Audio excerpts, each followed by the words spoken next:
माझ्या प्रेग्नन्सीचे 9 महिने मी एकटे राहून काढले आहेत, कारण तेव्हा मी एका किरायाच्या रूम मध्ये राहत होते. खूप त्रास होत होता. कोणी विचारणारं नाही की तू काय खाते, काय खायची इच्छा होती तुझी, तुला बरं वाटते का, दुखते का. दिवसभर एकटी राहायची आणि आपल्या बाळाची वाट बघायची. कधी कधी माझं बाळ माझ्या हाती येते आणि कधी कधी माझा हा एकटेपणा खतम होते.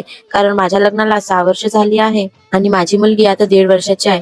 मला प्रेग्नन्सी राहायला पण खूप अडचणी येत होत्या आणि मला आता हा एकटेपणा कधीच भासत नाही. कारण माझी मुलगी जोपासून माझ्या लाईफ मध्ये आली आहे तेव्हापासून मलाच कोणाची गरज पडत नाही. तिच्यासोबत माझा दिवस कसा जातो, दिवसाची रात्र आणि रात्रीचा दिवस कसा होतो काही माहीतच पडत नाही. चला तर या गोष्टी होतच राहतील. आज माझ्या भावाचं पोट खराब होतं म्हणून ते म्हणाले मी आज जेवण काही करणार नाही, असं म्हणून ते ड्युटीवर निघून गेले. म्हणून मला आज सकाळी सकाळी स्वयंपाक काही करायचा नव्हता. म्हटलं किट्टू झोपून आहे तोपर्यंत पटापट आपले कामं करून घेते. म्हणून सगळ्यात आधी तर झाडू पोछा करून घेतला, कारण ती उठल्यावर माझ्या मागं फिरते आणि माझ्या झाडू पोछाचा काही अर्थच राहत नाही. नंतर कपडे पण थोडा वेळ निरम्यामध्ये भिजू टाकून ठेवले. मग भांडे घासून किचन पण क्लीन करून घेतलं आणि लगे हात फ्रीज पण क्लीन करून घेतलं आणि मग किट्टूची बॉटल पण काही वेळ गरम पाण्यामध्ये टाकून ठेवली आणि माझ्यासाठी अंघोळीला पाणी पण ठेवून दिलं. मग कपडे धुवायला मशीन लावतो म्हटलं तर हे काहीतरी मशीन मध्ये फसून होतं, ते काही निघत नव्हतं. मग कसं तरी त्याला काढलं. मग आंघोळ वगैरे झाल्याबरोबर किट्टू मॅडम उठल्या, तिचा थोडा लाड वगैरे केला, तिला छान हसवलं. कारण असं म्हणतात बाळ जर रडत उठलं तर पूर्ण दिवस चिडचिड करते